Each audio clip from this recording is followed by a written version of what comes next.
الحمد لله رب العالمين والعاقبة للمتقين والصلاة والسلام على سيد الأنبياء والمرسلين وعلى آله وأصحابه أجمعين۔ محترم بزرگوں اور دوستو، ہمارے جوان ساتھیوں، آج بھی ہمارے چند احباب نے سوالات بھیجے ہیں۔ ان میں سے سب سے پہلا سوال یہ ہے کہ قربانی کرنے کا پورا طریقہ بتا دیجئے کہ کس طرح کرنا چاہیے۔ قربانی خود سے کرنا زیادہ اچھا ہے یا پھر یہ کہ کسی سے کرا لیں تو بھی چل سکتا ہے؟ یاد رکھیے، اس کا جواب اس طرح سے ہے کہ اگر آپ خود سے کریں تو یہ زیادہ بہتر ہے، اور اگر دوسروں سے کرائیں تو بھی چل سکتا ہے، کوئی حرج نہیں ہے۔ لیکن زیادہ اچھا اور زیادہ بہتر بات یہ ہے کہ آپ خود سے قربانی کریں، یہی زیادہ اچھا ہے۔ قربانی کرنے کا جو طریقہ ہے کوئی خاص اور کوئی بہت زیادہ لمبا چوڑا تو نہیں ہے، لیکن چند ایک دعائیں ہیں، اگر ان کو پڑھ کر کیا جائے تو زیادہ بہتر ہوتا ہے، زیادہ اچھا ہوتا ہے۔ اگر ان دعاؤں کا اہتمام نہ کیا گیا اور یہ دعائیں نہیں پڑھی گئی، خالی بسم اللہ اللہ اکبر کہہ کر اگر ذبح کر دیا گیا تو الحمدللہ قربانی ہو جائے گی۔ نیت میں جس کی طرف سے آپ قربانی کر رہے ہیں اس کی طرف سے واجب بھی ادا ہو جائے گی،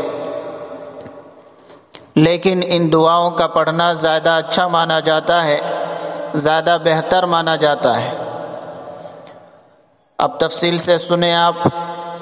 جب قربانی کے لیے آپ پوری طور پر تیار ہو جائیں، آپ کے پاس جانور بھی ہو اور قربان کرنے کے لیے چاقو اور چھری بھی ہو، تو یاد رکھیں کہ وہ تیز ہو۔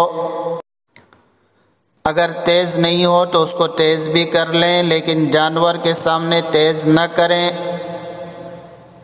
جب پورے طور پر آپ تیار ہو جائیں تو جانور کو قبلہ رخ لٹا دیں۔ اس کے بعد لٹانے کے بعد آپ یہ دعا پڑھیں، انی وجہت وجہی للذی فطر السماوات والارض حنیفا وما انا من المشرکین ان صلاتی ونسکی ومحیای ومماتی للہ رب العالمین۔ یہاں تک پڑھیں۔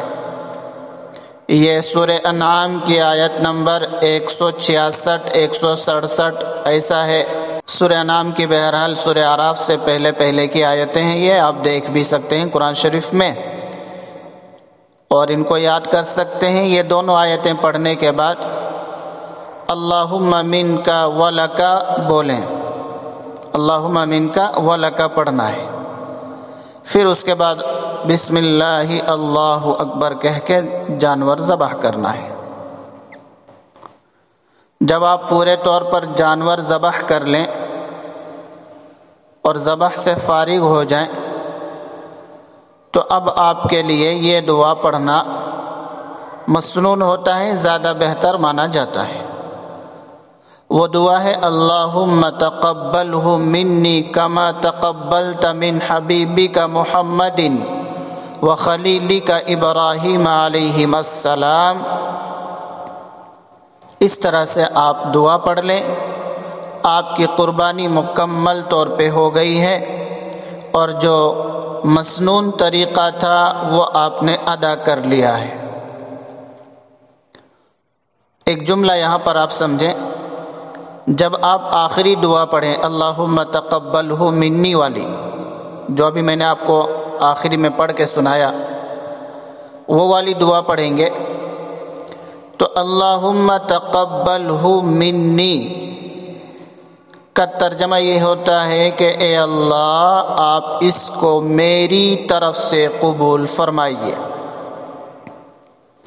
کما تقبلت من حبیبک محمد، جیسا کہ آپ نے محمد صلی اللہ علیہ وسلم کی طرف سے، وخلیلک ابراہیم علیہ السلام، اور حضرت ابراہیم علیہ السلام کی طرف سے قبول فرمایا یا قبول کیا، اسی طرح سے میری طرف سے قبول فرمائیے۔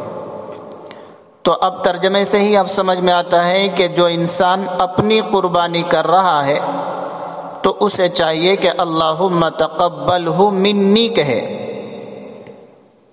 اور اگر کوئی اپنی طرف سے قربانی نہیں کر رہا ہے، کسی اور کی قربانی کر رہا ہے، تو اللہم تقبل من فلاں، یعنی کہ اس کا نام لے لے، اس کا نام ساجد ہے، اللہم تقبل من ساجد، اللہم تقبل من خالد، اللہم تقبل من شاہد، اللہم تقبل من عبد الرحمن، اللہم تقبل من عبد الخالق۔ من کے بعد اس آدمی کا نام جس کی طرف سے قربانی پیش کی جا رہی ہے اس کا نام لے لے، قربانی ادا ہو جائے گی اس کی طرف سے جس کی طرف سے یہ قربانی کی جا رہی ہے۔ اور اگر بڑا جانور ہے